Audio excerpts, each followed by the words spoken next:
Next, on page 296, we're going to go through the example one. You guys can read over this information on your own time. We've already discussed most of it in previous slides. In example one, we have the school store sells book covers for $2 each and notebooks for $1. If Tony has $5 to spend, this function represents the number of book covers and notebooks she can buy. Now, they told us which value is which. They filled out the table for us and the graph and asked us to interpret the points graphed. Now, in this word problem, because our X represents book covers and Y represents notebooks, we know that these are physical objects. So in the same way that it wouldn't make sense for these numbers to be decimals or fractions, it also wouldn't make sense for them to be negatives.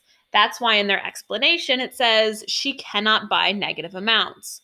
That means her options are represented by these 3 points. She can either buy 0 covers and 5 notebooks, 1 cover and 3 notebooks, or 2 covers and 1 notebook. So in Got It A, we have a similar situation. Farmer's Market sells apples for $2 and oranges for $1. Marjorie only has $10 to spend. The function y equals 10 minus 2x represents the number of apples x and oranges y that Marjorie can purchase. So we're picking the values, we're filling out the table, we're graphing it, and we're interpreting what all that means. I know it seems like a lot, but let's just take it one step at a time. We know that apples is our x. Our function is y equals 10 minus 2x. And we can guess where these numbers come from. The $10 represents the $10 she has to spend.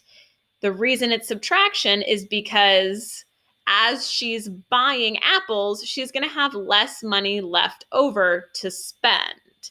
And the reason why it's a minus 2 times x is however many apples she buys, each one of those is $2 being taken away from our total.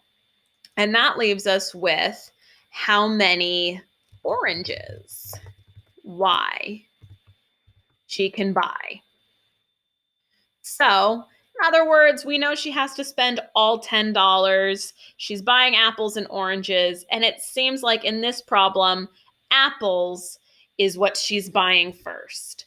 So, since the apples are $2, she can buy, let's say she can buy 0, she can buy 1, 2, 3. Well, she can also buy 4 or 5. So I guess I didn't make this table big enough. Let's add 4 and let's add 5.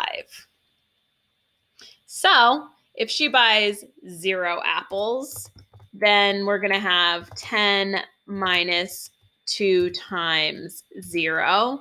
She's going to be able to buy 10 oranges. If she buys 1 apple, we're going to have 10 minus 2 times 1. She's going to be able to buy 8 oranges. If she buys 2 apples, she's going to be able to buy 6 oranges. You may be noticing a pattern at this point. 4